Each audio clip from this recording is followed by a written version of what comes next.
வணக்கம் மக்களே. தூக்கமின்மை பிரச்சனை யாருக்கெல்லாம் இருக்குங்க? ஸோ தூக்கமின்மையால் அவதிப்படுறவங்க நிறைய பேர் இருக்காங்க.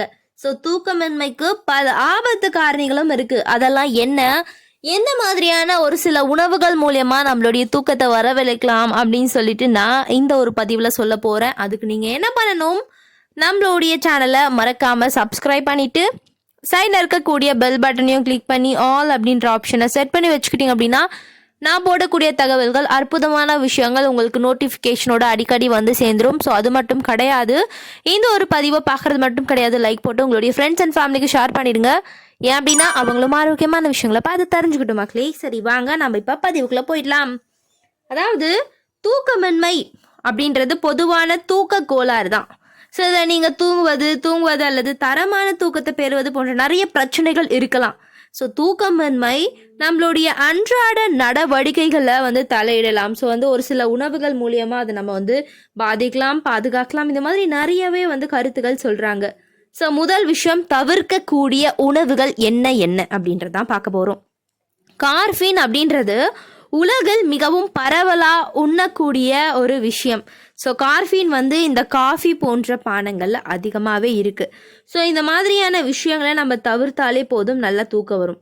பலர் பார்த்திங்கன்னா விழித்திருக்க உதவ தான் ஆற்றலை வழங்குவதற்கு. ஸோ நம்ம டயர்டாக இருக்கும் போதும் தூக்கம் வர மாதிரி இருக்கும்போது என்ன பண்ணுவோம், காஃபி குடித்தா தூக்கம் போயிடும் அப்படின்னு சொல்லுவோம். அதுதான் நம்ம தப்பு பண்ணுற விஷயமே. ஸோ நைட் நேரத்தில் காஃபி அதிகமாக குடிக்கிறது. அதே சமயம் காஃபியே ஒரு சிலர் டெய்லி ஒரு நாளைக்கு ஒரு 3-4 வாட்டி குடிப்பாங்க. அது தப்பு தானே. ஸோ அதை மாதிரியான நம்ம குடித்தோம்னா கார்ஃபின் அதிகப்படியாக சேர்ந்து நமக்கு தூக்கமின்மை பிரச்சனை ஏற்படுத்தும் அப்படின்றதுல எந்த ஒரு சந்தேகமும் கிடையாது.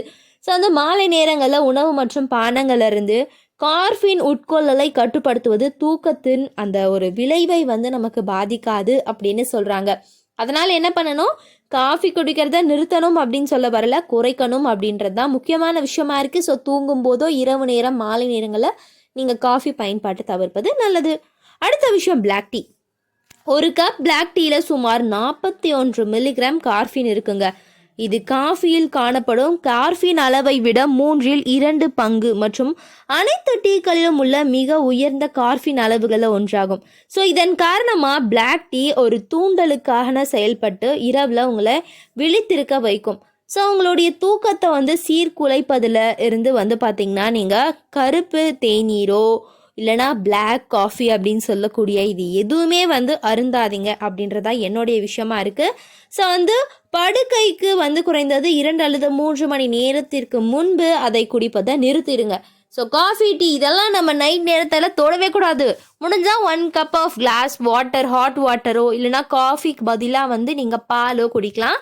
இது உங்களுடைய தூக்கத்தை வரவழைக்கும் அப்படின்னு சொல்கிறாங்க. ஸோ இதில் எந்த ஒரு மாற்றும் கருத்தும் இல்லை. அதனால் என்ன பண்ணணும், காஃபி, டீ, பிளாக் காஃபி இந்த மாதிரி எதையுமே நீங்கள் குடிக்கக்கூடாது, அவாய்ட் பண்ணிவிடுங்க தூங்குறதுக்கு முன்னாடி.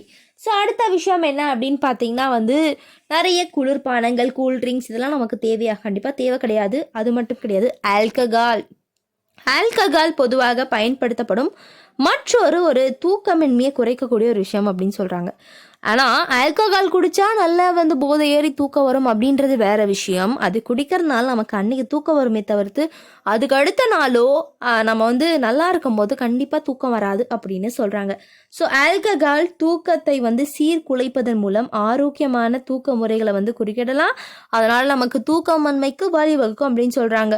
ஸோ இதனால் நிறைய ஆய்வுகள் செஞ்சுருக்காங்க. இதற்கு பழைய பிரச்சனைகள் நமக்கு ஏற்படுது அப்படின்னு சொல்கிறாங்க. அது மட்டும் கிடையாது. அடுத்த விஷயம் பார்த்திங்கன்னா குக்கீகள் மற்றும் பேக் போன்ற கொழுப்பு, அதாவது பேக்கிங் ஐட்டம்ஸ் எதுவுமே நம்ம சாப்பிடக்கூடாது. இரவு உணவில் நமக்கு பார்த்திங்கன்னா நல்லாவே ஸ்ட்ரீம் பண்ண ஃபுட்ஸ்லாம் நீங்கள் எடுத்துக்கலாம். நீங்கள் ஃப்ரை பண்ண ஃபுட்ஸோ எதுவுமே சாப்பிடாதீங்க. இதெல்லாம் பார்த்திங்கன்னா நம்மளுடைய உடலுக்கு கேடு விளைவிக்கும். வேக வைத்த பொருட்களில் அதிக நிறைவுற்ற கொழுப்பு உள்ளடக்கம் இதெல்லாம் இருக்குது. ஸோ கூடுதலாக அதிக சர்க்கரை உள்ளடக்கம் உங்களுடைய இரத்த சர்க்கரை அளவை அதிகரிக்கலாம். இது இன்சுலின் அதிகரிப்பு மற்றும் நிகழ்வுகளில் வந்து பார்த்திங்கன்னா நிறைய பிரச்சனைகளை ஏற்படுத்தும் அப்படின்னு சொல்கிறாங்க. அதுக்கப்புறம் மைதா மாவில் செய்யப்பட்ட வெள்ளை ரொட்டி இதெல்லாம் நமக்கு தேவையா அப்படின்றத கொஞ்சம் பார்த்துக்கோங்க. இது மாதிரியான விஷயங்கள்லாம் நம்ம எடுத்துக்கிறதுனால நமக்கு தூக்கமின்மை பிரச்சனை அப்படின்றது வந்து வருது. அதனால் இதெல்லாம் நான் சொன்ன இது ஒரு பதிவில் சொன்ன விஷயங்கள்லாம் அவாய்ட் பண்ணிவிட்டு ஆரோக்கியமான உணவுகளை நீங்கள் சாப்பிட்டு படுத்தாவே நிம்மதியான உறக்கம் அப்படின்றது வரும். டிப்ரெஷனுக்கு நம்ம போக வேண்டிய அவசியமும் கிடையாது. இது போன்ற நிறைய விஷயங்களை தொடர்ந்து பார்க்கறதுக்கு நம்மளுடைய சேனலை மறக்காமல் சப்ஸ்கிரைப் பண்ணிவிட்டு லைக் பண்ணிக்கோங்க. நன்றி.